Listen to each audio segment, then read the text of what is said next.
Donc, suite de cette journée où la question de l'art et des images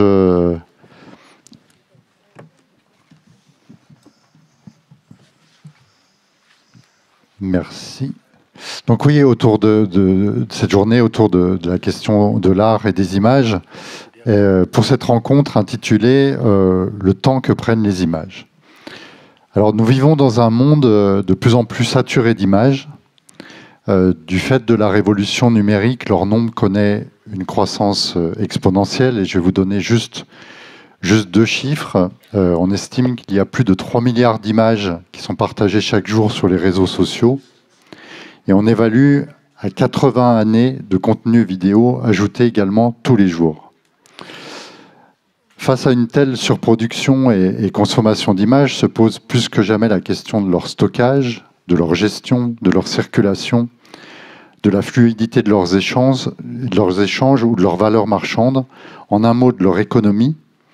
Dimension économique que Peter Zendy a analysée et a désignée par le nom d'économie dans son ouvrage « Le supermarché du visible », ou à travers l'exposition qui a suivi, présentée au Jeu de Paume en 2020, dont il fut le commissaire, le supermarché des images. Donc juste après que je vous dise ça, vient immédiatement la question de l'impact matériel et écologique de ce flux d'images numériques et de cet univers justement supposé immatériel. Donc la question est-il d'appliquer une écologie aux images, comme l'avait proposé en 1977 l'écrivaine américaine Susan Sontag à la fin de son essai sur la photographie, pour déjà parer à des quantités déjà vertigineuses et à une logique consumériste. Et on peut se demander d'ailleurs que signifie cette expression d'écologie des images. Mais cette multiplication d'images, à la faveur des évolutions techniques et de notre accoutumance à ce trop-plein, interroge également le statut des images elles-mêmes et pose la question de leur réception ou de leur devenir. Et j'emprunte à Jean-Christophe Bailly la série de questions suivantes issues de son ouvrage « L'imagement ». Qu'est-ce qu'une image ?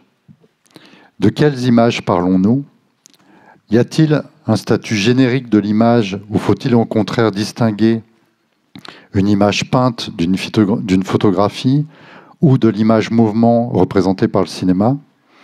Comment agissent-elles? Selon quel mode et dans quel champ? Et puis on peut ajouter aussi d'autres questions comme quel rapport au temps, au visible et à l'imaginaire produisent-elles? Comment suspendre le temps, contempler, quand notre regard et notre pensée sont en permanence sollicités et que chaque nouvelle image semble vouloir effacer les précédentes. Voilà, ce sont ces réflexions que nos invités vont nous faire partager à travers une conférence croisée, une forme de tressage qu'ils ont préparé tous les deux, que je vais découvrir avec vous. Mais avant, je vais vous les présenter, bien entendu. Donc Jean-Christophe Bailly est écrivain. Je ne sais pas s'il aime qu'on rappelle qu'il est docteur en philosophie. Je sais qu'il aime bien, par contre, qu'on dise qu'il a été enseignant à l'École nationale supérieure de la nature et du paysage de Blois de 1997 à 2015. Et il est l'auteur d'une œuvre importante qui se répartit entre essais, récits, écrits sur l'art, poésie, théâtre. Et parmi ces ouvrages donc, les plus récents consacrés à l'art et aux images, donc j'ai cité L'imagement, sorti en 2020, où Jean-Christophe analyse les processus qui conduisent aux images. Une éclosion continue, sous-titrée Temps et photographie, sorti en 2022. Et puis j'ajoute la réédition de ce livre qui est une merveille, qui s'appelle L'apostrophe muette, essai sur les portraits du Fayoum, voilà, qui vient d'être édité aux éditions Macula. Et puis, de manière moins formelle, je veux rappeler que Jean-Christophe Bailly a participé à la première manufacture d'idées en 2012, à un moment où on n'imaginait pas du tout qu'elle allait devenir ce qu'elle est devenue. Donc c'était un acte et un signe de confiance très fort. Et je tiens, au nom de l'équipe, de remercier Jean-Christophe pour justement sa fidélité et la confiance qu'il nous a toujours accordé, qu'il a accordé toujours à la Manufacture d'idées. Et puis, nous accueillons pour la première fois Peter Zendy. Voilà, nous avons ce grand privilège et ce plaisir. Peter est philosophe et musicologue, professeur de littérature à l'université Brown aux États-Unis. Et étant donné le thème de cette année, l'invitation à Peter s'imposait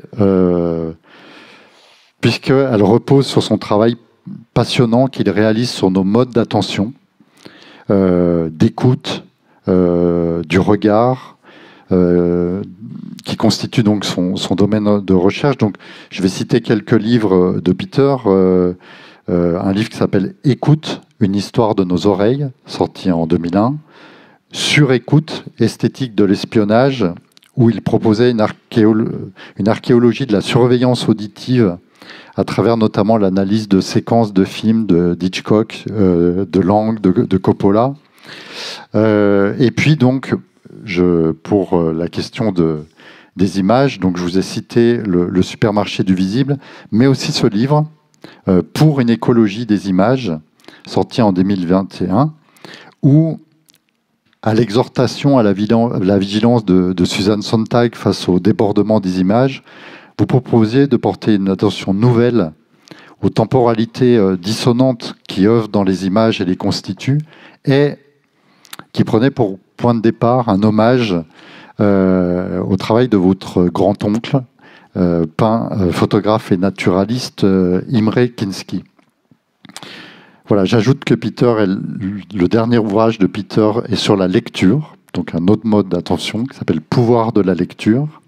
Et puis, un livre dont je ne vous ai pas parlé, qui est un livre commun, qui s'appelle Voir le temps venir, donc dirigé par Jean-Christophe, qui est issu d'un séminaire de Jean-Christophe Bailly en 2019 au Jeu de Paume, auquel a participé Peter, mais aussi d'autres invités de cette année, Chloé Moglia, Baptiste Morisot et Nicolas Delon. Voilà, donc je vais vous laisser la parole, mais justement, avant de vous céder la parole, j'aurais quand même une question en préambule. J'aimerais que vous nous disiez comment vous recevez cette idée d'écologie des images formulée par Susan Sontag. Quel sens elle revêt selon vous aujourd'hui? Donc, Peter, ça peut être l'occasion de revenir sur une ou deux choses du livre.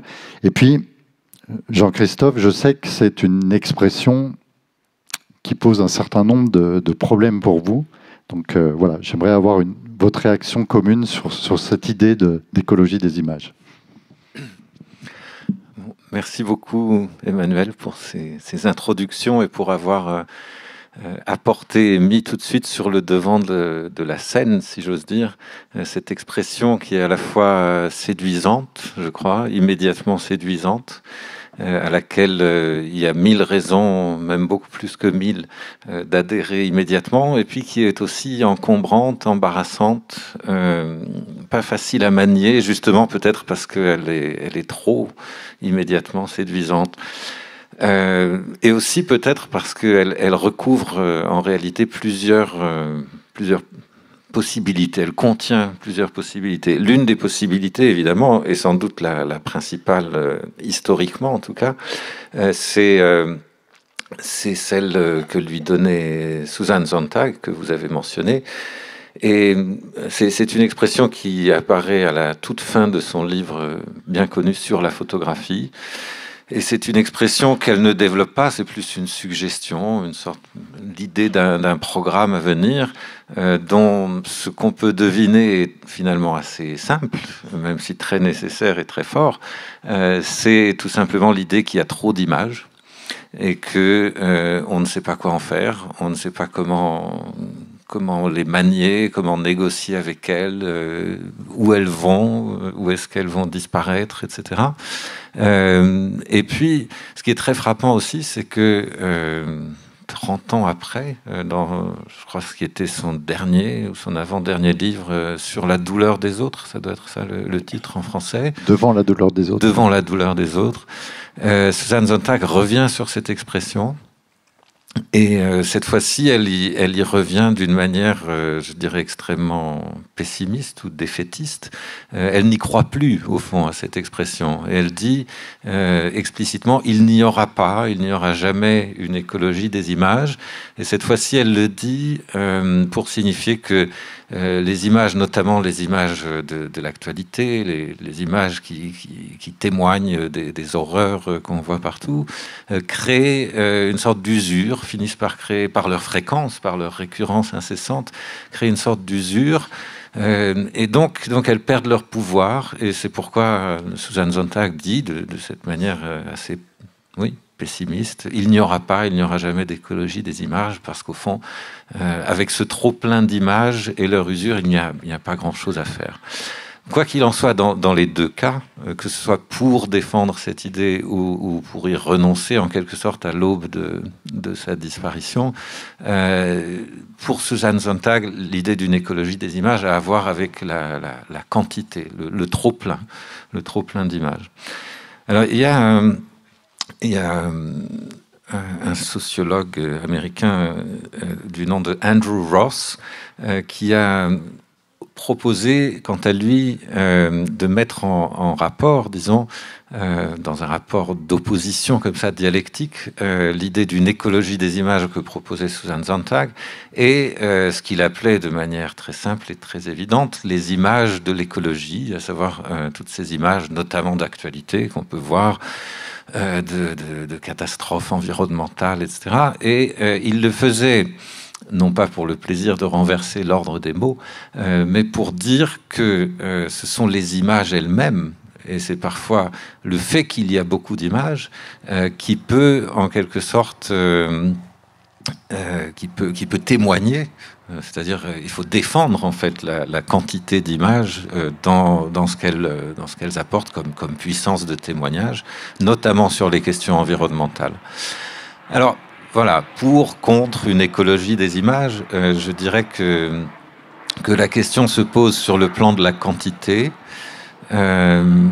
Et moi, personnellement, mais je crois aussi, je ne veux pas parler pour Jean-Christophe, mais je pense qu'il y a une autre manière de penser l'écologie des images, ce qui ne veut pas dire que cette question de la quantité soit négligeable, c'est une immense question, mais il y a une autre manière, c'est de commencer à penser que l'image...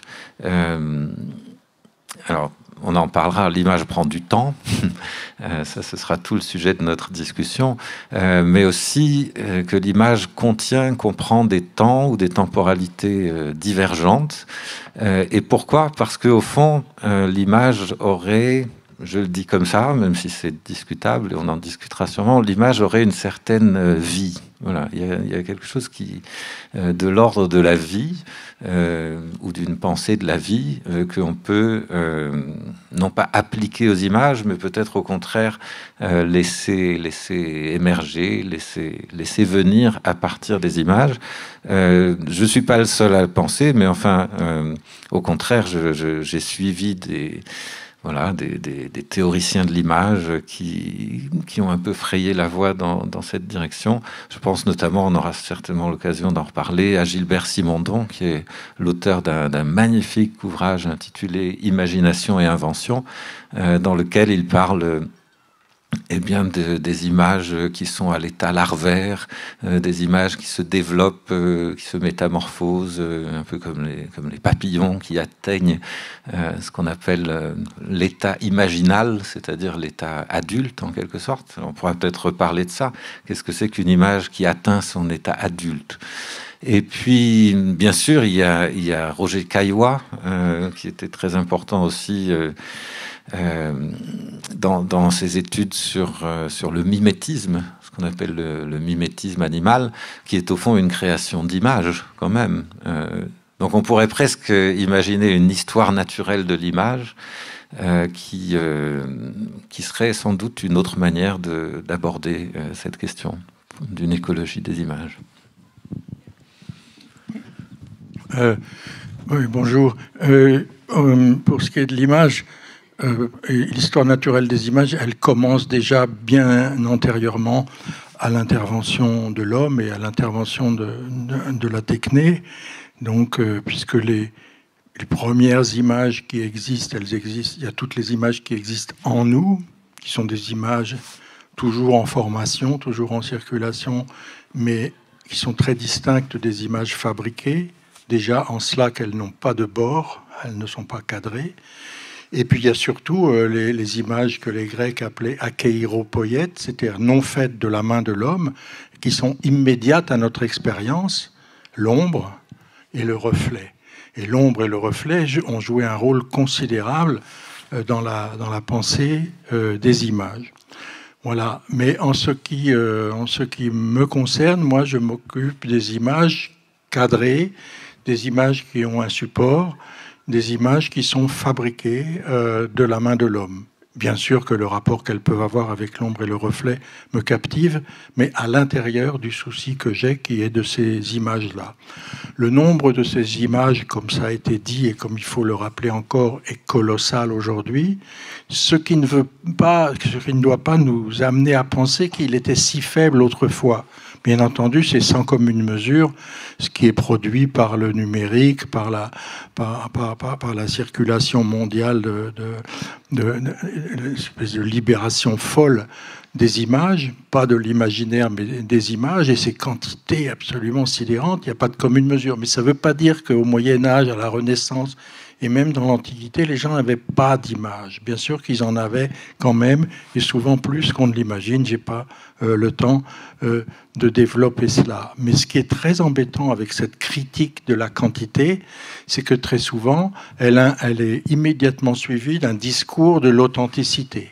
C'est-à-dire que l'image est obligatoirement fausse, l'image, elle est obligatoirement seconde, ça c'est vrai, l'image est forcément image de quelque chose, mais si vous voulez, il y aurait un monde de l'image qui serait comme ça, celui de la marchandisation des choses, et puis par ailleurs, il y aurait un retrait de la chose même, etc. Cette position, elle a été défendue en philosophie, elle est défendue par des tas d'artistes, nombreux sont les peintres, par exemple, de l'abstraction deuxième époque des années d'après-guerre, qui pensaient tous spontanément que la photographie, oui, quand même, c'est bien, mais c'est pas de l'art, quoi. Parce qu'il y avait cette idée de l'authenticité et de la présence. Or, c'est vrai qu'une image qu'elle présente en premier, c'est quelque chose qui n'est plus là. Et donc, on peut penser l'image aussi bien par l'absence que par la présence. Mais surtout, moi, ce qui me frappe, c'est que lorsqu'une image me retient, et je tiens à souligner que c'est n'importe quelle image est susceptible de de retenir chacun d'entre nous. C'est-à-dire, il n'y a pas du tout une notion hiérarchique, comme quoi il y aurait la grande image par-ci, et puis des images secondaires et des images comme ça. A priori, nul ne peut préjuger de ce qui le surprendra ou pas dans cet univers, dans cette marée d'images. Et l'image, en fait, elle naît d'un contact. C'est comme une étincelle qui se produit entre un regardeur, un regardant, comme disait Poussin, et un étant donné qui est le contenu et la forme physique de l'image. Et à ce moment-là, on est obligé de voir que chaque image, c'est pour ça qu'on a choisi ce titre, chaque image prend du temps. Elle prend du temps si on le lui accorde, si on lui accorde le temps qu'elle propose, qu'elle ouvre. C'est-à-dire qu'elle se pose devant nous déjà par le fait qu'elle est la reprise du réel, image de quelque chose. Elle est en soi énigmatique, mais aussi elle prend du temps parce que elle est justement, la plupart on va parler des images mobiles, des images mouvantes, mais la caractéristique fondamentale de toute image fabriquée de la main de l'homme, c'est qu'elle est immobile. C'est-à-dire qu'elle agit comme une césure dans le cours du temps. Vous pouvez faire ce que vous voulez, que ce soit une photo prise au 1 millième de seconde, ou des photos, comme font les scientifiques, avec des temps de pause, si on peut parler de pause, dans ce cas-là, ce qui serait absurde, mais des temps encore beaucoup plus infimes. S'il s'agit d'un tableau, il s'agit d'une gravure, il s'agit d'un dessin, eh bien, le temps est arrêté. Et ce pouvoir d'arrêter le temps, aucun d'entre nous ne l'a. En ce moment, tous, autant que nous sommes dans un film Nous ne sommes pas dans un tableau. Et on peut l'arrêter à tout moment, et à ce moment-là, ça change pas tout, mais ça change beaucoup de choses. Et il y a dans cette façon dont l'image, qu'elle soit photographique ou peinte, parce que les peintres ont anticipé l'instantanéité de l'image. Hein. Ils aboutissaient toujours à une image. Et cette image, qui est un arrêt sur image, comme on dit au cinéma, eh bien, elle coupe le temps, elle sort du temps d'une certaine manière, donc elle réalise une sorte d'exploit, puisqu'elle fait quelque chose que nous, on ne peut pas faire. Et elle propose à notre pensée, produit peut-être de notre pensée, mais elle propose à notre pensée une expérience que nous ne pouvons pas exactement faire dans la vie quotidienne. Donc, la moindre des choses, c'est de lui accorder cette attention qu'elle nous demande. Ça, c'est le premier sens de le temps que prennent les images. Le temps, il faut leur donner de notre temps. Mais l'autre sens de l'expression, le temps que prennent les images, c'est le temps qu'elles ont pris, le temps qu'elles ont saisi elles-mêmes. C'est-à-dire que on peut dire que justement, il n'y a plus de temps. Et d'ailleurs, il y a même tout un discours que moi je trouve extrêmement nul, mais qui dit une image, c'est la mort, c'est la pétrification, etc. Pourquoi donc et simplement, dans une image, prenons les images les plus courantes aujourd'hui, dans une photographie, il y a du temps qui est retenu, pas parce que le temps de pause a été tel ou tel, mais parce que c'est ce qu'on va essayer de montrer sur pièce d'une certaine façon, parce que la photo, en coupant le temps comme ça, elle coupe un certain état du temps, elle ne coupe pas n'importe quel temps, et elle nous impose la photo, et puis aussi l'image mouvement, parce que l'image mouvement, même si elle est mouvement, c'est quand même du temps comprimé dans une durée qui est répétable. Donc, c'est quand même une sorte d'image. Et puis, il y a les états intermédiaires entre l'image mouvement et l'image arrêtée, qui est tout ce qui concerne le ralenti, qui me passionne et qui passionne également Peter, qui a écrit des choses très, très belles à ce sujet. Et si vous voulez, si on prend l'image mouvement qui est le mime du réel, si on prend l'image arrêtée qui est la césure du réel, on a le ralenti, et on peut considérer au fond une photo comme un ralenti extrême. Hein. Et il se passe des choses dans le ralenti qu'on ne voit pas dans la durée réelle, et on peut considérer le ralenti extrême comme peut-être une immensité de temps d'un seul coup. Et c'est ça qui nous est donné à voir, je crois. Et donc, pour illustrer, pas pour illustrer notre propos, mais pour qu'il se soutienne de la réalité de certaines images, on en a choisi quelques-unes, Peter et moi, et on est tombé d'accord sur un nombre très très faible d'images. Pas à cause du fait que si on en donnait des dizaines, on sombrait sous le coup près de l'inflammation quantitative, mais parce que je pense que les exemples sont extrêmement parlants. Donc on aura 2 peintures, et 2 photographies, et un film dont Peter parlera davantage, qui présente plusieurs états de temps ralenti, accéléré, et ce temps qu'on appelle réel.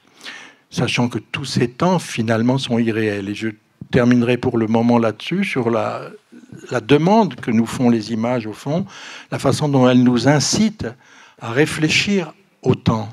Puisque le temps, vous le savez, aujourd'hui, on vit dans un monde régi par cette brillante pensée, le temps, c'est de l'argent, et que, au fond, moins on passe de temps à accorder du temps au temps, plus on s'enrichit. En fait, comme on le sait, je n'ai pas besoin de développer ça, cet enrichissement est un appauvrissement continu.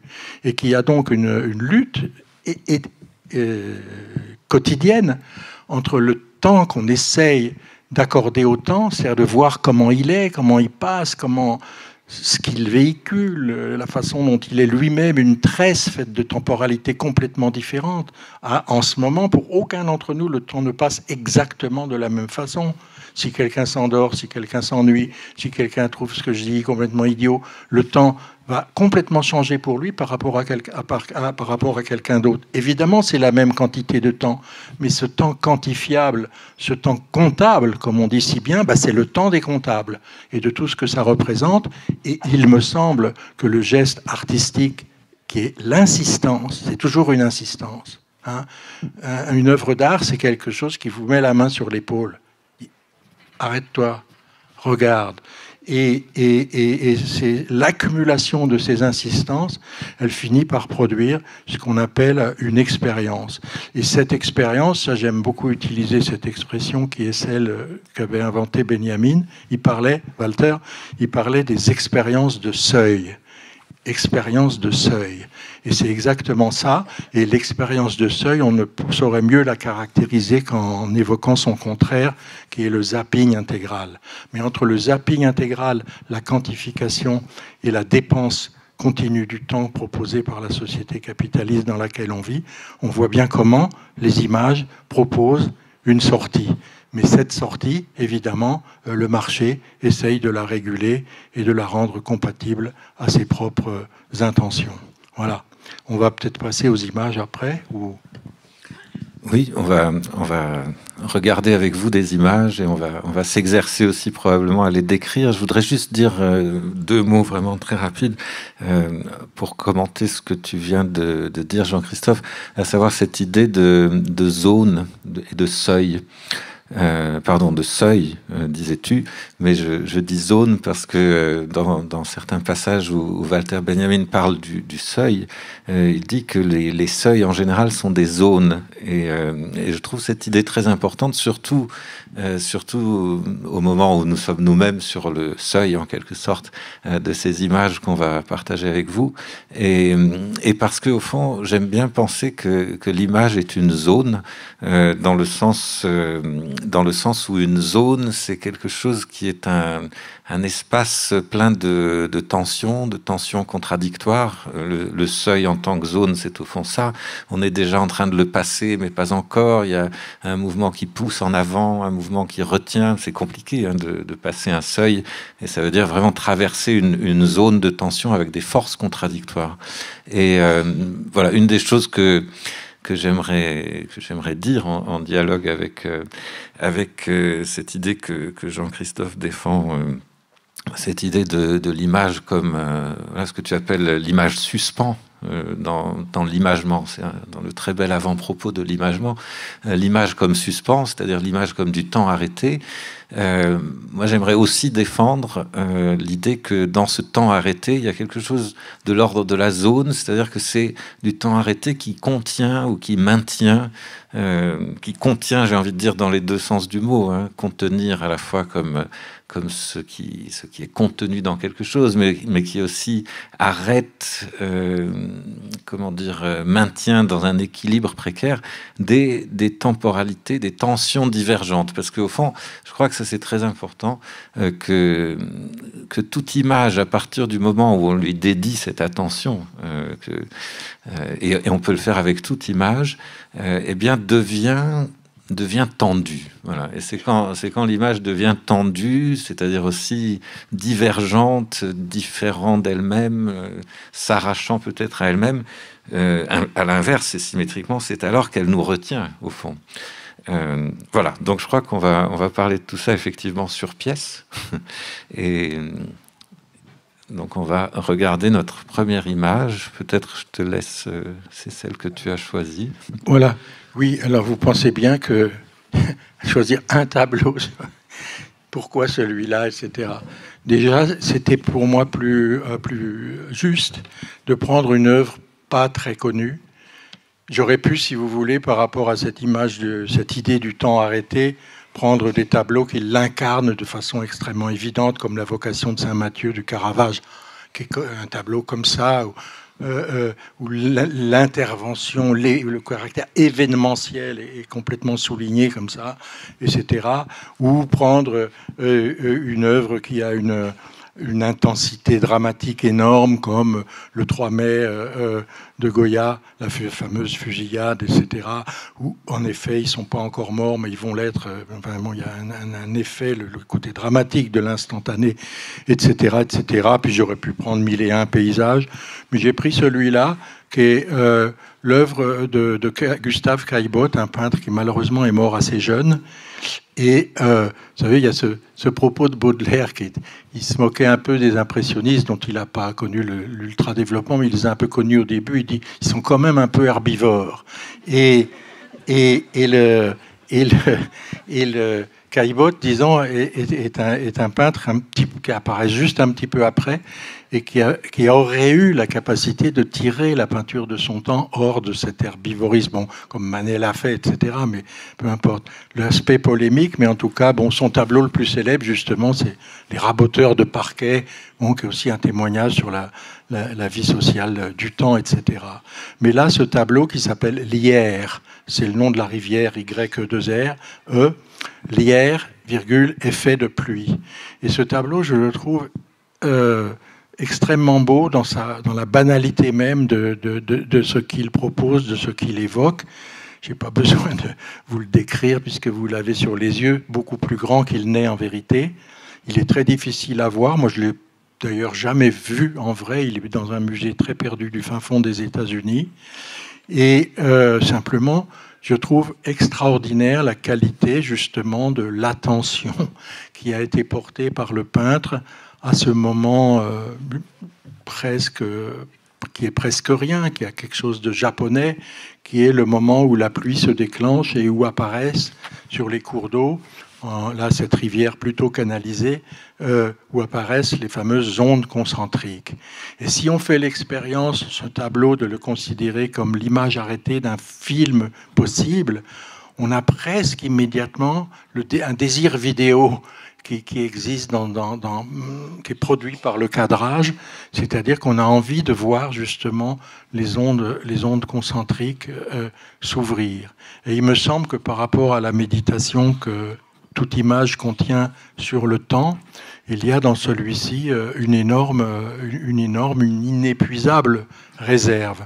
Vous me direz, mais finalement, un gars un peu pensif qui pêche à la ligne, il voit exactement la même chose. Mais oui, et c'est justement pour ça que la peinture, en l'occurrence, peut être extraordinaire aussi, parce qu'elle est complètement en phase avec, on pourrait dire, la réserve secrète de l'expérience quotidienne. Et voilà. Pour cette image. Alors, on va passer à une autre image que j'ai choisie, mais peut-être juste un mot sur cette image choisie par Jean-Christophe. Il y a dans le livre de Jean-Christophe qui s'intitule L'imagement, pas à propos de ce tableau, mais à propos d'un dessin de Seurat qui s'intitule La maison hantée. Il y a cette très belle expression, Jean-Christophe parle de la façon dont l'image vient à l'image. Comme si une image, c'était aussi le mouvement de cette image en train de devenir ce qu'elle est. Voilà, comme si en fait l'image même fixe, voilà, venir à l'apparaître. Et il me semble que ces cercles concentriques sur lesquels tu as attiré l'attention sont justement j'ai presque envie de dire des moments de l'image, des moments de l'image où il y a du mouvement en elle, comme tu le disais, et on sent que l'image qu'on voit, elle a presque envie, si j'ose dire, de se dilater, de devenir plus grande qu'elle-même. Enfin, c'est comme si cette image gardait la trace de quelque chose qu'elle est en train de devenir, comme si on voyait en fait sur l'image qu'elle est un devenir arrêté, vraiment. Et voilà, je peux pas m'empêcher de voir ces cercles concentriques comme des espèces de bulles, vous savez, comme quand il y a des images qui cloquent, enfin une surface qui cloque parce qu'elle est en train de gonfler, enfin de devenir autre chose qu'elle est.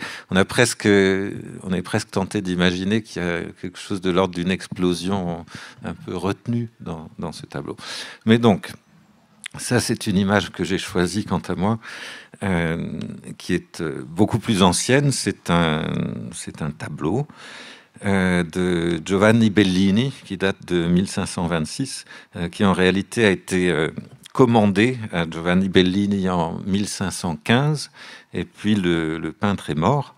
L'artiste est mort et le tableau a été achevé par un de ses élèves, disciples, en 1526, donc plus de 10 ans après. Je le dis pas pour le plaisir de la philologie ou de la précision de l'historien d'art que je ne suis pas, mais pour dire qu'au fond, la réalisation de cette image qui est grande, qu'on peut voir au musée de l'Accademia à Venise, c'est là où je l'ai découverte, je ne l'avais jamais vue avant, je l'ai découverte il y a 1 an.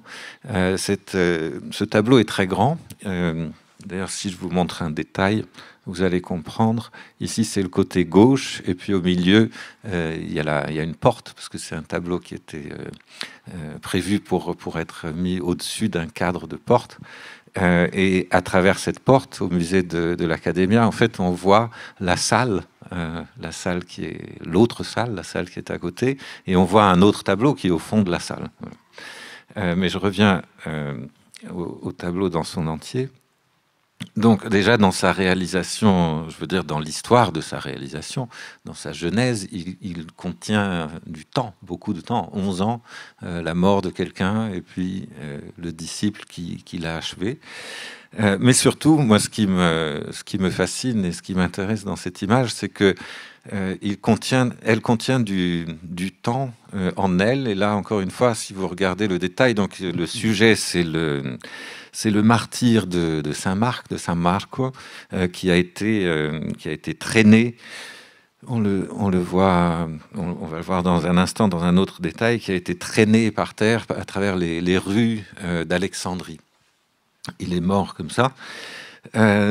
Et alors ici, sur le côté gauche, vous voyez au pied de la foule rassemblée, vous voyez une traînée rouge, tout en bas de l'image à gauche, une sorte de long trait rouge qui est, on le comprend à force de regarder, le sang du martyr qui a été traîné par terre. Mais c'est aussi, si on oublie un peu l'histoire, ce que représente l'image, c'est aussi tout simplement un trait. Et c'est un trait qui conduit le regard du côté gauche au côté droit, c'est-à-dire en passant à travers la porte, en fait, et donc en passant aussi, en sautant par-dessus une autre image qui se trouve dans un autre espace. Ce trait conduit vers le corps du martyr, donc Saint Marc, qui est de l'autre côté de la porte. Là, on franchit la porte comme ça. Et on le voit, ce martyr, c'est d'ailleurs très frappant parce qu'il est à terre, il est allongé sur le dos, il y a les cordes qui le tirent, et puis il vous regarde dans les yeux. Voilà. Donc son regard arrive directement vers le spectateur. Il est juste en bas à gauche, à côté du montant de la porte. Et donc, d'une certaine manière, ce que je trouve extraordinaire, c'est que cette traînée rouge, qui est le sang du martyr, mais qui est aussi une traînée de peinture, c'est tout simplement, c'est un long coup de pinceau en quelque sorte, et c'est aussi un chemin pour le regard du spectateur. C'est un chemin qu'on ne peut pas ne pas emprunter, qu'on est en quelque sorte convié fortement à suivre. Eh bien, ce chemin qui est aussi un trait, traverse la porte, traverse un espace complètement hétérogène, comme si l'image, malgré tout, contenait aussi en elle ce vide et cette autre pièce et une partie du musée dans lequel elle se trouve, etc. Et vous conduit de l'autre côté, où vous comprenez de quoi ce trait est le trait, de quoi c'est le résidu, c'est-à-dire le fait que le martyr a été traîné par terre. Il y a aussi, je vais pas prendre trop de temps, mais cette image est abyssale. Juste encore quelques mots. Il y a aussi toutes ces mains, on en parlait hier avec Jean-Christophe. Jean-Christophe me faisait remarquer la main qui est en quelque sorte parallèle à la porte, la main d'un des personnages richement vêtus qui sort de la Manche. et qui pointe vers le bas pour indiquer le martyr qui est le sujet principal du tableau. Mais il y a aussi d'autres mains qui pointent dans toutes sortes de directions, qui pointent par exemple vers le haut, le coin en haut à droite du tableau, où on voit, si je reviens vers la vue d'ensemble, où on voit par exemple un paysage, mais on voit aussi des chemins en haut là qui sillonnent le fond du tableau. Bref, avec tout ça, ce que je veux dire, c'est que ce tableau contient un nombre incroyable de temporalités divergentes. C'est ça qui est quand même très frappant. Un trait qui vous conduit vers son sujet principal, mais qui se trouve de l'autre côté d'une porte que vous avez franchie, et donc vous avez sauté par-dessus un autre tableau qui se trouve loin derrière dans une autre salle du musée, mais aussi des mains qui pointent dans toutes sortes de directions, qui vous indiquent des chemins, des trajectoires du regard, et ces trajectoires sont en quelque sorte reflété, où il y a un effet d'écho avec ces routes qui passent loin derrière dans la campagne, qui sont comme là pour vous dire, votre regard aussi, il suit des routes et des chemins qui traversent le tableau de toutes sortes de manières. Voilà, une manière de partager avec vous cette expérience, disons, de la temporalité multiple, qui est un tableau qui, d'une certaine manière, les contient toutes et qui donc part voilà, qui est tiré dans des directions contraires et contradictoires.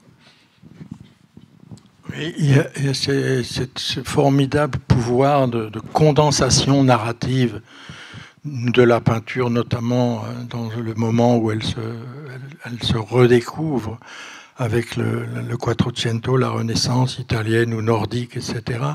C'est vrai que on le regarde complètement autrement si on prend souci justement de la question du temps. Et il y a aussi tout le temps du regard, hein.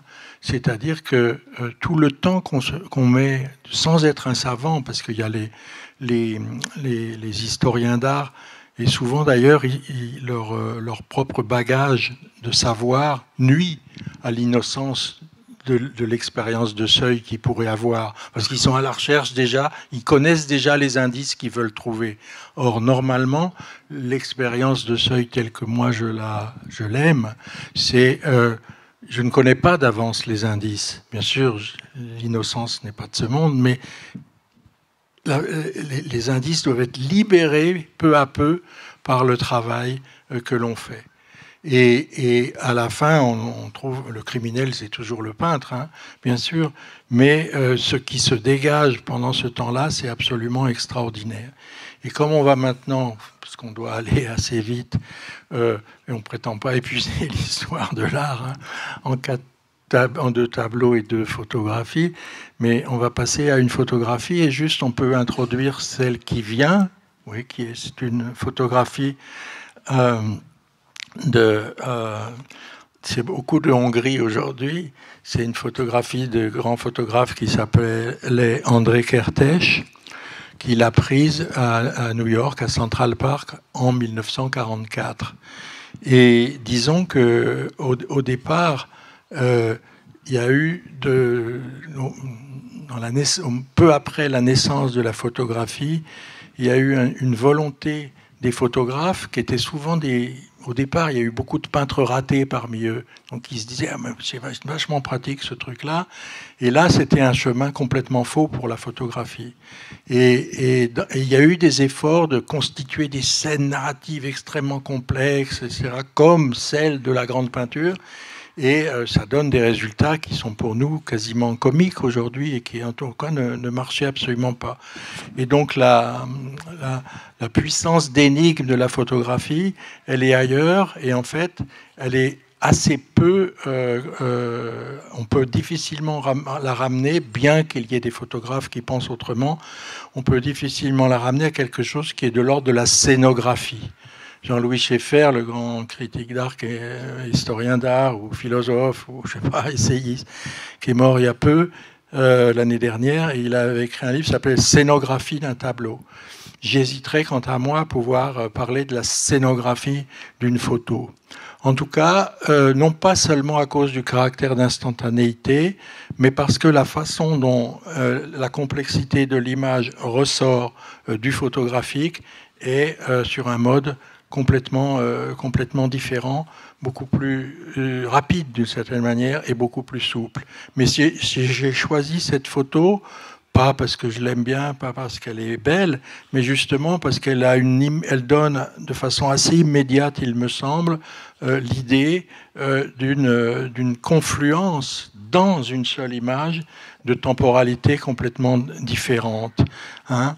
Et au passage, je peux mettre une pichenette contre Roland Barthes, puisque si vous cherchez un punctum, comme il disait dans cette photo, ben je vous souhaite bonne chance. Hein. Il y en a des points qui font punctum, c'est-à-dire qui sont des points d'intensité de l'image. Il y en a au moins 2, 3, 4, 5, et dès qu'on la regarde attentivement, c'est en fait un vrai pointillisme de l'intensité qui est dedans. Évidemment qu'on prête d'abord attention au fond, qui est un point de fuite. C'est intéressant parce que par rapport à toute l'histoire du regard, c'est un point de fuite légèrement décalé avec ce gars qu'on ne voit pas. On ne le voit pas, le personnage, mais qui porte ce voilier. Il rentre des bassins, et il va vers la rue. Mais immédiatement, au moment où on est prêt à accorder toute son attention à ce voilier qui passe, hein, on est saisi par une magnifique image à Keiropoïète, une image non faite de la main de l'homme, qui est le reflet du ciel et de l'arbre dans l'immense flaque d'eau. Et là, on est devant un travail, et il y a de nombreuses photographies de Kertész qui travaillent dans ce sens-là, c'est-à-dire il photographie des photos. Mais ce n'est pas des photos faites par la main de l'homme, c'est une photo qui est faite par soit la flaque d'eau, soit le ciel, soit l'arbre, tout ce que vous voulez, mais par des conditions qui sont des conditions, disons, absolument pas trafiquées ou préparées. Et le temps qui est en réserve dans l'image miroir de la flaque, c'est évidemment un temps qui semble, alors là, complètement immobile. Et du coup, si on insiste un peu sur ce temps-là, le garçon qui est au fond, qui ne bouge pas plus que la flaque, en même temps, il passe beaucoup plus vite. Et puis, voilà.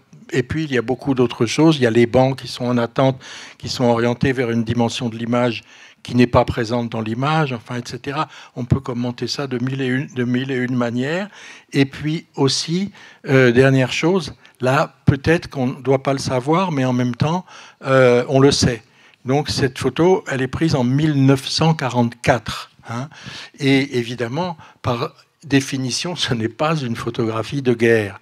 C'est même, on peut dire, une photographie de paix. Mais du coup, la date aussi, et ça, c'est la datation, c'est quelque chose qui est jamais inadvertant. Hein. Il y a un mot que j'ai jamais compris, si on dit quelque chose, c'est daté. Bah, heureusement que c'est daté.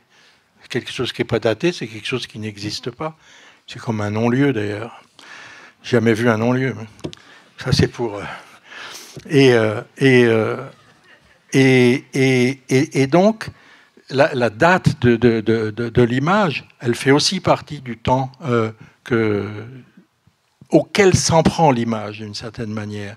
Et ce n'est pas innocent de la part de Kertész de photographier ça à ce moment-là de l'histoire et avec ce que le monde est en train de vivre, y compris aux États-Unis d'Amérique.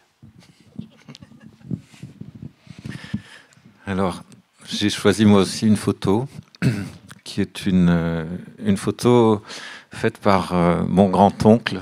Vinciane parlait de son grand-oncle. Voilà, mon grand-oncle était photographe. Emmanuel l'a dit en introduction. Il s'appelait Imre Kinski, je ne l'ai jamais connu. Il est mort en 1945 lors d'une marche forcée en déportation. Et il avait toujours rêvé apparemment de faire des études de biologie, mais ça ne lui a pas été possible parce qu'il y avait à l'époque en Hongrie ce qu'on appelait le numerus clausus, c'est-à-dire une limitation sur le nombre d'étudiants juifs qui étaient admis à l'université dans certaines matières. Mais cette passion pour la biologie l'a toujours accompagné, y compris dans son œuvre de photographe. Et je dis œuvre de photographe parce que il fait partie d'une génération. Alors, il est un peu moins connu que d'autres Hongrois comme Moholy-Nagy ou bien Munkácsy ou bien Brassai, mais il fait partie de cette génération-là. C'est des gens avec qui il était en contact, avec qui il a correspondu en organisant notamment des expositions de photographie à Budapest. Et puis, son œuvre est assez reconnue aujourd'hui. Enfin, on trouve des photos de Imre Bácsi, comme on l'appelle en famille, c'est-à-dire l'oncle Imre. On en trouve au MoMA, on en trouve dans des galeries, etc.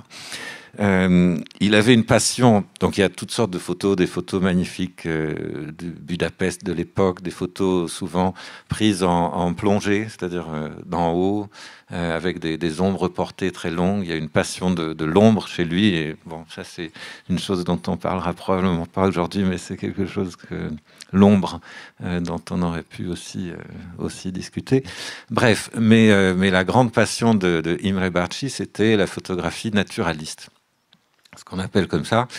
Il a même écrit des articles comme ça de vulgarisation, enfin presque de conseils en fait pour les jeunes photographes dans des revues hongroises de l'époque, dans les années 30. Par exemple, un article intitulé La photographie naturaliste, ou bien un autre un an après, en 35 ou 36, je me souviens plus, la photographie naturaliste avec des moyens simples, ou enfin des choses comme ça, des articles de quelques pages où il expliquait aux photographes amateurs des questions qui ont beaucoup à voir avec le temps, justement, le temps de pause auquel Jean-Christophe faisait allusion tout à l'heure. Qu'est-ce que c'est le temps de pause d'un insecte? Qu'est-ce que c'est le temps de pause d'un oiseau? C'est compliqué. Parfois, il y avait aussi des dispositifs de déclenchement automatique. Enfin, voilà, c'est très compliqué. La photographie naturaliste est très intéressant. Il y donne aussi des conseils sur le temps de développement. Voilà, donc des conseils sur, disons, une temporalité relativement brève, qui est le temps de l'acte photographique et de ce qui le prépare et de ce qui le suit. L'attente, la pause, le déclenchement et le développement.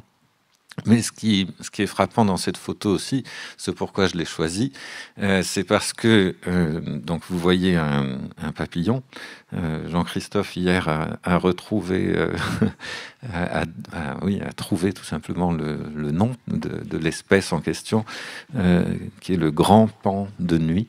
Je ne le savais pas. La photo de Imre Bácsi est conservée sans titre. Et donc ce papillon a sur ses ailes ce qu'on appelle des ocelles. Les ocelles, ce sont ces cercles qui sont nommés ainsi parce qu'au fond, ce sont des cercles qui ont la forme d'un œil. Alors, il y a toutes sortes de théories sur les ocelles. Pourquoi les papillons ont des ocelles, certaines espèces et l'une des théories qui est très intéressante par rapport à notre discussion, c'est que c'est quelque chose qui s'est développé au long des millions et millions d'années de l'évolution. Donc tout d'un coup, d'abord, vous avez ce temps de la photographie, le temps de l'instantané, du développement, de la pause, des temps plus ou moins longs, mais quand même assez brefs. Et puis tout d'un coup, vous êtes face à une image. Je parlais d'histoire naturelle de l'image, mais enfin, l'ocelle, c'est quand même la nature qui produit une image, l'image d'un œil, et ça prend des millions et des millions d'années. Bon. Donc là, on a sur cette image une hétérochronie, si on veut parler comme ça, c'est-à-dire une coprésence de temporalités divergentes qui sont vraiment saisissantes. Et donc, je disais, l'une des théories sur l'apparition des ocelles, c'est qu'il s'agit d'un phénomène connu comme le mimétisme. Les papillons en question, donc plus exactement un mimétisme de type protecteur. Les papillons en question imitant des espèces prédatrices pour essayer de détourner ou de repousser, même d'effrayer d'éventuels prédateurs qui voudraient les décourager de les approcher parce que ces ocelles font peur. Voilà. Donc il y a quelque chose qui est de l'ordre justement de l'imitation. Mais alors, c'est là où ça devient encore plus intéressant, c'est que s'agissant du mimétisme animal, il y a des gens extraordinaires qui ont écrit des choses passionnantes. Caillois est un de ces auteurs qui s'est penché sur le mimétisme, mais il y en a d'autres. Et il y a notamment un naturaliste, biologiste anglais du nom de Edward Poulton, qui écrivait à la fin du 19e siècle, j'en parle un peu pour une écologie des images, et qui dit qu'au fond, c'est une manière pour le papillon, il y a aussi des poissons qui reproduisent comme ça des formes d'yeux sur certaines parties de leur corps, c'est une manière aussi peut-être de déplacer la tête. C'est-à-dire, c'est comme si, pour détourner l'attention de la tête vers une partie du corps qui est moins fragile, moins essentielle, qui serait l'aile, c'est comme si les yeux étaient déplacés sur l'aile. Voilà. Donc, en fait, Poulton analyse ce phénomène de mimétisme, non pas tant comme le papillon imitant une autre espèce qui serait un prédateur effrayant, mais comme le papillon imitant une partie de lui-même et la déplaçant. Et là, je trouve que c'est une hypothèse qui est peut-être un peu fantaisiste, mais qui dit quelque chose, je la prends au sérieux parce qu'elle dit quelque chose sur justement ce qui m'intéresse le plus, c'est ce paradoxe au fond temporel, j'ai envie de dire, à savoir que le papillon s'imite lui-même, et en s'imitant lui-même, il devient différent de lui-même. Je veux dire par là qu'il imite une partie de lui-même, qui serait l'œil, la tête, et en l'imitant, eh bien, il se met à différer de lui-même, puisque cette partie de lui-même se déporte ailleurs, sur l'aile. Et donc, si on considère que ce papillon est une image dont l'image que vous voyez est aussi l'image, eh bien, le papillon en tant qu'image, c'est une image divergente aussi. C'est une image qui est tirée dans des directions divergentes, puisqu'il se met à se ressembler à lui-même, mais justement en allant quelque part hors de soi. Voilà. Donc, cette image-là que vous voyez, je l'ai choisie parce qu'elle contient toutes ces strates temporelles, qui ne sont pas uniquement une accumulation verticale, mais qui sont des temporalités, je dirais, élastiques ou plastiques, et qui emportent l'image dans toutes sortes de directions.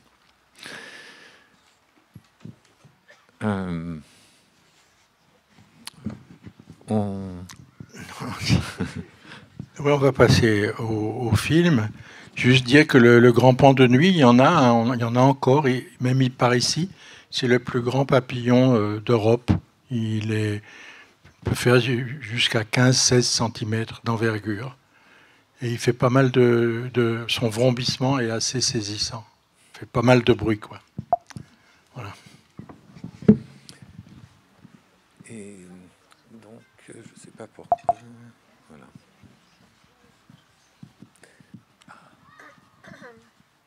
Et donc, on voulait conclure, ou s'approcher en tout cas d'une conclusion, en partageant avec vous c'est 2 minutes à peu près, une séquence de 2 minutes d'un film extraordinaire, magnifique, de Jean Epstein, le cinéaste. Le film s'intitule Le Tempestaire, et la séquence en question, Le Tempestaire date de 1947.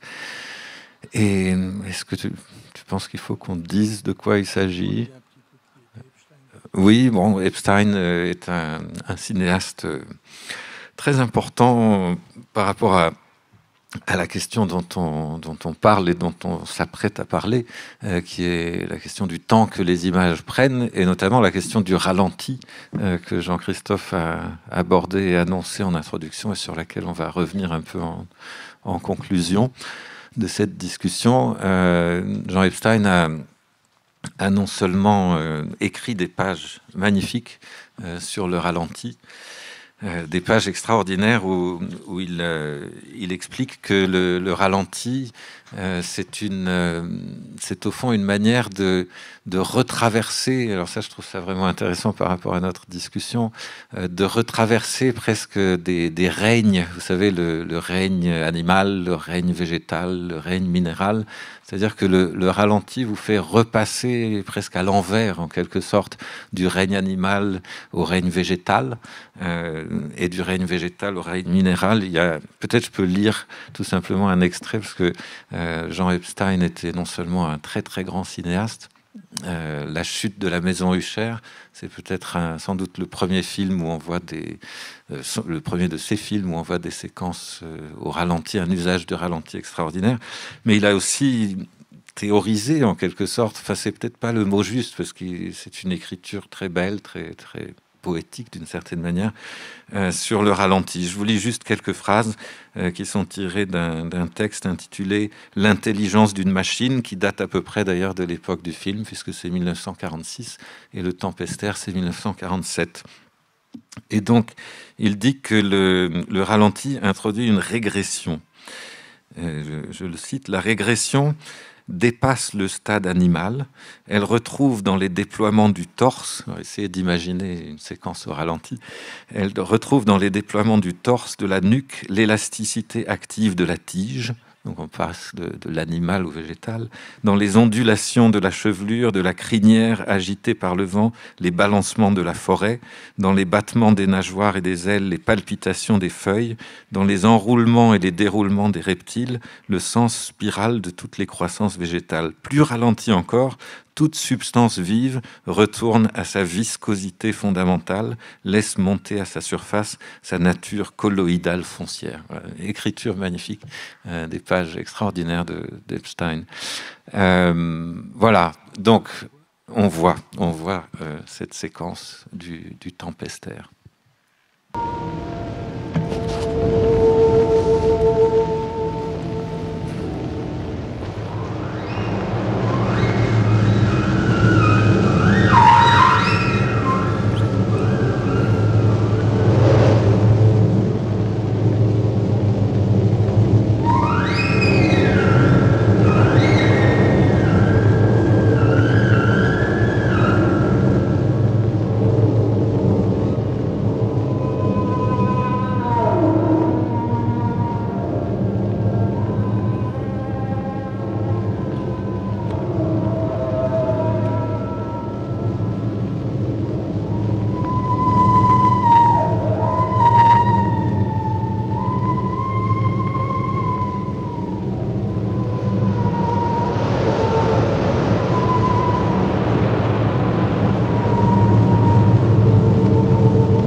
Alors, ce que vous avez vu, c'est donc une séquence qui intervient assez tard dans le film. Il y a l'intrigue, et il n'y a pas vraiment d'intrigue d'ailleurs, mais enfin, c'est une jeune femme qu'on voit apparaître plusieurs fois à l'écran et qui est inquiète pour son mari qui est pêcheur, qui est parti en mer. La tempête se lève. Elle essaye de trouver des moyens de faire quelque chose dans cette attente insupportable et inquiète. Elle va au phare. C'est filmé à Belle-Île, n'est-ce pas? Elle va au phare où il y a des appareils techniques, une radio, dont on voit d'ailleurs des inserts très rapides à un moment. Et puis, bon, il n'y a rien à faire et elle finit par aller voir un tempestaire, qui est cette espèce de magicien auquel on prête le pouvoir de calmer la tempête, donc dans cette boule transparente sur laquelle il souffle. Ce qu'on voit, c'est après avoir vu les nuages qui défilent très très vite, en accéléré au début de la séquence, on voit ensuite les vagues de la tempête qui petit à petit ralentissent. Donc là, c'est un usage, je dirais, narratif presque du ralenti. Et puis finalement, Epstein passe le mouvement des vagues à l'envers. Et on voit donc les vagues qui reculent. Donc il a filmé les vagues, mais il passe le film à l'envers. Il y a aussi un travail sur le son qui est assez intéressant, qui est ralenti, très grave. Enfin, voilà. Peut-être, je ne sais pas si tu veux en dire quelque chose. Non, c'est-à-dire le ralenti là, avec la mer. Il se trouve que je connais bien l'endroit où ça a été tourné. C'est pour ceux qui connaissent Belle-Île, c'est l'endroit qui s'appelle Port-Coton. Et je ne sais pas s'ils s'appellent Port-Coton d'ailleurs à cause du fait que très souvent, quand il y a la tempête ou la mer forte, il y a une quantité d'écume absolument énorme. C'est un peu ce qu'on voit là, mais disons, c'est pas de ça qu'on parle. C'est qu'on a parlé, c'est du ralenti lui-même, c'est-à-dire là, il y a l'accéléré, mais ça m'intéresse moins, mais on pourrait faire les mêmes remarques. C'est qu'en fait, le ralenti est saisissant parce que c'est une expérience qu'on ne peut pas faire. On peut pas. Là, en ce moment, vous ne pouvez pas ralentir le temps. Je ne peux pas ralentir le temps.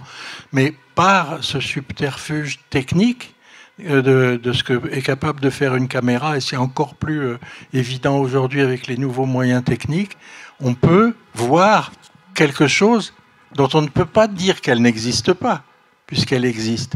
Mais on ne peut pas voir cette chose qui existe de cette manière-là, et pourtant on la voit. Donc on est dans une espèce d'aporie extraordinaire, et ça peut induire à une réflexion tout à fait vertigineuse sur la nature du temps.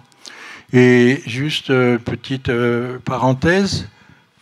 C'est que dans ce séminaire-là qui s'appelait « Voir le temps venir », dont le thème est vraiment cette question du temps, j'avais eu la possibilité de faire venir une vidéaste américaine qui s'appelle Sharon Lockhart et qui a réalisé un film que j'avais vu, que je considère comme extraordinaire, qui s'appelle « Lunch Break ». Et « Lunch Break », c'est le repos du déjeuner, en fait, et c'est filmé dans une usine. C'est un chantier naval dans le Maine, aux États-Unis, et c'est juste un unique panoramique dans le couloir de l'usine, le grand couloir très long de l'usine, au moment de la pause du déjeuner. Mais la différence par rapport à un film normal, entre guillemets, c'est que le temps est ralenti 8 fois. Il y a déjà eu des expériences comme ça, mais souvent l'image tressaute. Or là, par des moyens que je ne peux pas décrire là, elle arrive à une image complètement lisse. Et ce qui est extraordinaire, au fur et à mesure qu'on avance dans cette espèce de couloir, qu'on croise ici un ouvrier qui lit le journal, ici un ouvrier qui mange un sandwich, ici des compteurs qui s'allument sur une machine, eh bien, c'est filmé sans aucun décadrage. On avance, mais on avance à une vitesse dont on ne peut pas nous-mêmes faire l'expérience. Même en marchant très lentement, ça ne marcherait pas comme ça, parce que Voilà. Et il y a quelque chose de bouleversant, c'est comme de tomber très lentement. C'est comme de tomber très lentement, c'est comme une chute horizontale. Et ce que ça raconte du temps, c'est extraordinaire, puisqu'au bout du compte, si on pouvait dire, si l'image s'arrêtait, on aurait l'extrémité d'un ralenti. Et ce qui est particulièrement beau, et ça peut rejoindre des choses qui ont plané avec les idées sur la mort, etc., c'est que, par exemple, on en a fait l'expérience en revoyant le film et Peter en le voyant pendant le séminaire, puisque j'avais invité Peter aussi pour discuter avec Sharon Lockhart. Eh bien, par exemple, on voit cet ouvrier qui lit le journal, on l'approche très lentement, et à la seconde où il disparaît, on a envie d'arrêter l'image. On le regrette déjà. C'est-à-dire que le travail de deuil, qui est constant, qui est une expression pas forcément intéressante, mais qui devient très intéressante si on l'applique au simple passage du temps, le travail du deuil est, je pourrais dire, augmenté 8 fois. C'est-à-dire, c'est au-delà de l'émouvant. C'est-à-dire, le jamais plus prend une espèce de violence, pas insoutenable, mais justement soutenable. Et c'est ça qu'est l'expérience du ralenti, c'est-à-dire qu'il nous introduit à un seuil qui est un peu comme un trottoir mécanique, d'une certaine manière. On avance comme ça, et je pense que de telles expériences sont extraordinaires. Inutile de vous dire que les amateurs de cinéma d'action partent au bout de 10 secondes. Mais ça, c'est une autre affaire.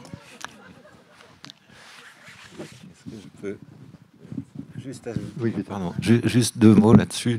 Je suis très frappé par 2 choses que Jean-Christophe vient de dire. D'abord, tomber très lentement. Et puis, le trottoir mécanique. Je suppose que ça vous arrive toujours quand vous débarquez sur un trottoir mécanique. Il y a un moment où voilà, on est sur le point de se casser la figure parce qu'il y a 2 vitesses voilà, la vitesse avec laquelle on arrive, la vitesse du trottoir, et puis c'est compliqué. Il y avait une expérience à un moment à Paris, à la station Montparnasse Bienvenue, il y avait un long trottoir mécanique, et justement pour éviter le choc, le risque de chute, il y avait des morceaux de trottoir qui tournaient comme ça, graduellement, comme si on devait accélérer de manière insensible, mais ça marchait pas du tout. Les gens se cassaient la figure et le trottoir n'existe plus. Mais ce que je veux dire, c'est que on a parlé de l'image comme ce que Jean-Christophe appelle une image suspens, c'est-à-dire du temps arrêté, et arrêté tout en restant tiraillé dans des sens divergents. Et alors, on pourrait se dire que c'est pas le cas pour l'image en mouvement, et que c'est pas le cas du tout pour le ralenti, qu'au fond, le ralenti, c'est quelque chose de simple, non ? On prend un flux d'images en mouvement et on le ralentit. Mais en fait, moi, ce qui m'a toujours frappé, c'est que quand on voit une séquence au ralenti, que ce soit ici, que ce soit dans ce magnifique film de Sharon Lockhart que tu m'as fait découvrir, des images au ralenti, c'est une tension incroyable. Et donc, c'est comme ça qu'il faut penser le ralenti. Et ce qui veut dire quand même que le ralenti contient d'une certaine manière cette divergence d'avec l'accéléré. Donc dans le ralenti, il y a la lutte contre l'accéléré. Et donc je pense que c'est important, ça. C'est-à-dire que l'idée que l'image est un différentiel de temps, l'image est une tension entre des temporalités divergentes, ça ne concerne pas seulement l'image fixe, ça concerne aussi l'image animée, l'image en mouvement, si bien qu'on pourrait même dire qu'au fond, toute image en mouvement est à la fois ralentie et accélérée. C'est une espèce d'équilibre tendu entre les deux, si elle est intéressante, je dirais. Voilà. Juste encore un mot, j'ai oublié de le dire. Ce film s'appelle Lunch Break, et c'est donc la pause déjeuner. Et la dimension sociale, la dimension politique est très importante pour Sharon Lockhart, c'est-à-dire c'est bien cette opération de ralenti, elle ne le fait que dans un temps qui est lui-même une parenthèse au sein de la journée de travail. Elle a accompagné son film de quantité d'autres choses, elle a collectionné elle a demandé aux ouvriers de lui prêter leurs petites, comment on appelle, les boîtes pour manger. lunchboxes. Toutes leurs lunchbox, etc. Elle a fait tout un travail là-dessus, mais c'est très important aussi. Donc, en ce moment, j'ai entendu à la radio, il y avait toute une émission sur un thème qui est apparu chez je ne sais plus quels hommes politiques, le droit à la paresse. Personne, d'ailleurs, ne se donne le mal de citer l'origine de ce terme, qui est dû à Paul Lafargue, le gendre de Marx, qui a écrit un livre qui a ce titre à la fin du 19e siècle. Mais c'est ça aussi dont il est question, c'est-à-dire le temps accordé au temps qu'il est une matière et que cette matière est le schème d'une exploration continue, c'est quand même exactement le contraire, disons, de tout ce qui est entretenu dans le travail à la chaîne. Il est d'ailleurs symptomatique que dans le fameux film Les temps modernes de Charlot, c'est toujours accéléré, le travail à la chaîne. Voilà. Donc c'est juste une parenthèse, mais c'est pour dire aussi que, parce que notre prestation avec Caillebotte, Bellini, etc., et je ne sais quoi, le grand pan de nuit et un gars qui passe au fond de Central Park peut avoir l'air comme ça souriante et non politique. Et je tiens à signaler que ce n'était pas notre intention.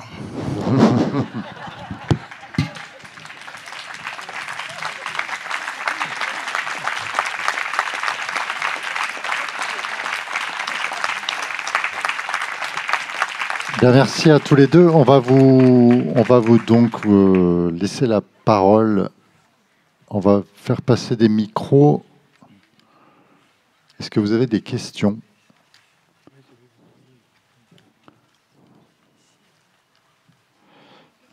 Oui.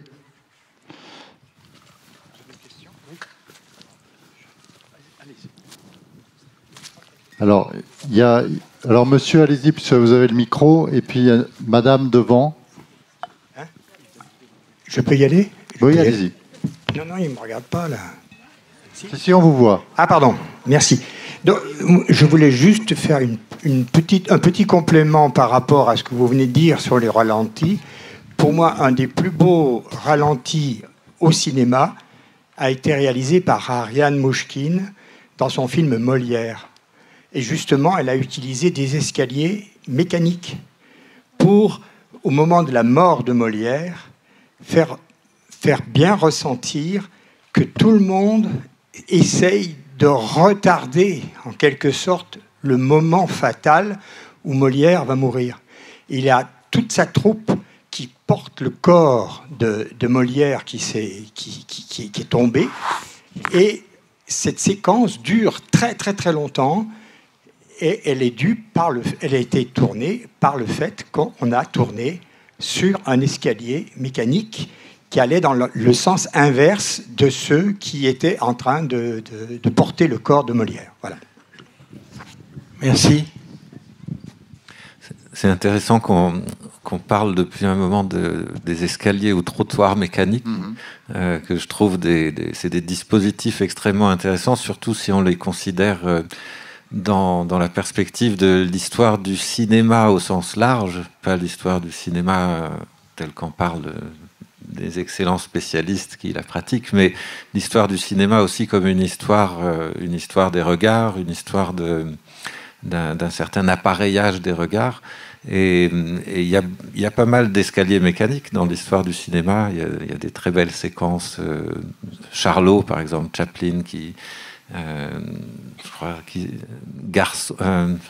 c'est une séquence dans un grand magasin, je me souviens plus le titre, c'est un court film de Charlot qui monte en sens inverse sur un escalier mécanique qui descend avec des poursuites. Ça donne toujours des mouvements cette espèce de paradoxe du mouvement qui est quelque chose de l'ordre d'abord du regard qui est transporté. Donc une mécanisation du regard, parce que quand même, quand on est sur un escalier mécanique ou sur un trottoir roulant, on fait vraiment, on est soi-même le sujet, on agit en quelque sorte un panoramique ou un mouvement de plongée ou de contre-plongée. Mais c'est aussi voilà, une sorte d'incitation à inventer ces paradoxes du mouvement. Et Peter est bien trop modeste parce que, bien entendu, il n'en parlera pas, mais dans le supermarché du visible, justement, vous posez justement les premiers jalons de la mise en circulation de la marchandisation générale des images et des vues. Et donc, vous parlez des premiers ascenseurs et des escalators qui sont des travelling avant la lettre. Voilà, je voulais juste rebondir sur ce que vous venez de dire. Madame. Oui, il y a ce petit appareil avec lequel nous avons tous affaire, le téléphone, qui est un capteur d'image et qui est là dans les concerts. Entre chacun et les musiciens, dans les musées, entre soi et les tableaux. Et je me demandais en vous écoutant par rapport au temps, mais qu'est-ce qu'on tenterait de retenir, de garder avec cette prise comme ça impulsive ou pulsionnelle de l'image voilà ma question.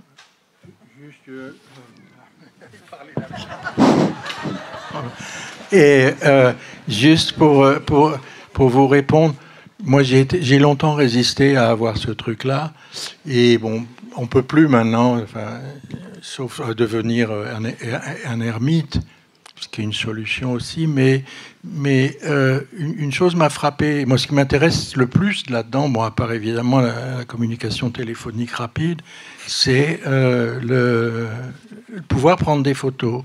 J'en prends pas énormément, mais ce qui m'a le plus frappé, c'est quand après je regarde et j'en trouve une comme ça, et je la trouve vraiment sans aucun intérêt. Et au moment où j'appuie sur il y a une petite poubelle, comme vous savez, t'appuies sur la touche poubelle, ça fait un petit bruit en s'en allant, et toujours tu dis merde, peut-être que, et ça fait ça. C'est un petit deuil très très supportable, mais quand même. Donc on sait pas ce qu'on attrape, mais au fond, peut-être que, et souvent l'inverse se produit, une photo qu'on a complètement oubliée.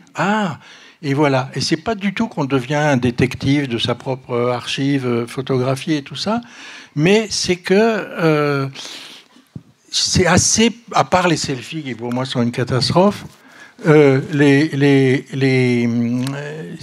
pas si inadvertent que ça, ces gestes, je crois. D'ailleurs, tout à l'heure, j'en ai pris une de vous. Je pouvais difficilement me cacher. Mais je l'ai pris parce que c'était, et ça va pas marcher avec ça, mais c'était fascinant de voir vos regards, parce que vous étiez en train de regarder le film et c'était assez magnifique cette allégorie de l'attention que vous étiez. Voilà. Moi, je fais l'expérience aussi de ça, bien sûr, mais aussi de l'inverse. C'est-à-dire, je prends des photos et j'ai toujours peur d'en avoir trop, parce que au moment de devoir retrouver la photo que je cherche, ou au moment où je veux en montrer une à quelqu'un, je la trouve pas parce qu'il y en a trop. Et donc je passe, tiens, je vais te montrer une photo. Alors attends.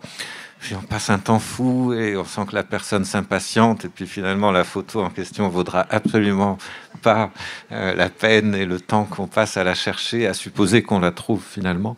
Et donc pour moi c'est un appareil qui me met sans cesse en contact avec ce débordement de l'archive. Il y a trop de photos, il y a vraiment trop de photos, et il y en a tellement trop que je trouve pas celle que je voudrais montrer. Et par ailleurs, mais là c'est pas spécifique à l'image que permet d'enregistrer l'appareil dont vous parlez, mais c'est quand même aussi un appareil qui nous fait faire l'expérience d'une divergence ou d'une dissociation des temps.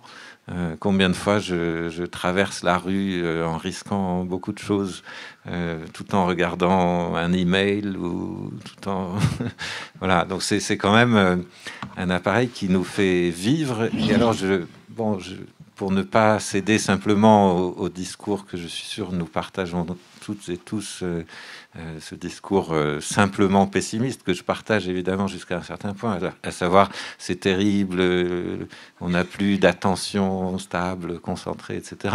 C'est quand même aussi un appareil qui nous fait faire l'expérience d'une certaine virtuosité, voilà, de jongler avec des temporalités différentes. Et c'était peut-être pas donné à toutes les époques. voilà, de faire ce genre d'expérience. Bon.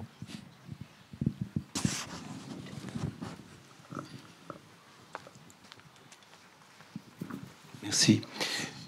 J'aime beaucoup faire de la photo, mais je vais vous raconter une photo que j'ai jamais faite parce que je la regrette et j'y pense encore aujourd'hui. Est-ce que tu peux te lever à la... Pardon, excuse-moi. Oui, je disais que il y a une photo à laquelle je pense et elle n'existe pas puisque j'ai pas pu la faire. J'ai croisé Ernest Pignot-Ernest dans une rue à Lille. Je le connais bien. Et il allait photographier ses propres dessins.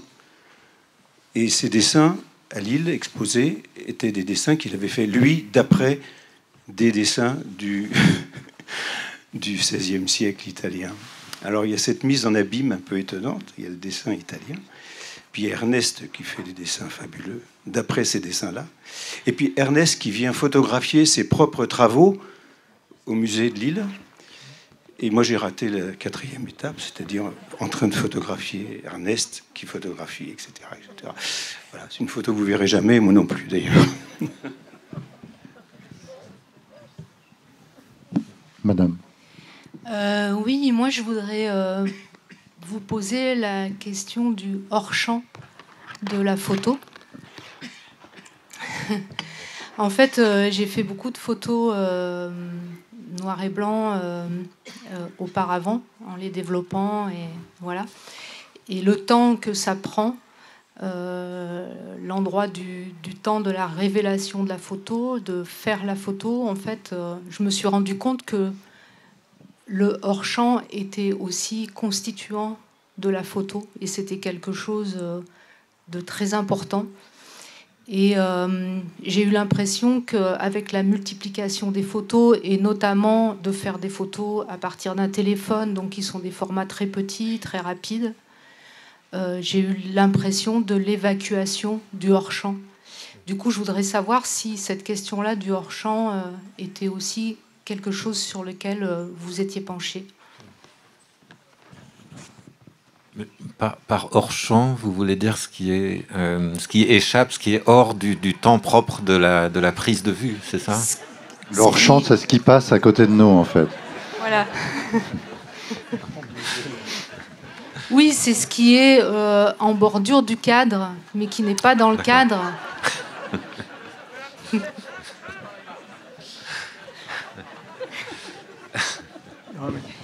Pour aller dans votre sens, c'est-à-dire ce petit appareil redoutable et universel maintenant, bon, je pense qu'il faut le regarder comme un outil, mais un outil qui a des limites évidentes, parce que non seulement on peut dire qu'il élimine le hors-champ, mais de toute façon, pour moi, c'est constitutif de l'image. L'image annonce toujours ce qu'elle ne montre pas. Elle annonce le hors-champ, mais elle ne peut pas le montrer par définition, puisqu'elle a son cadre. Et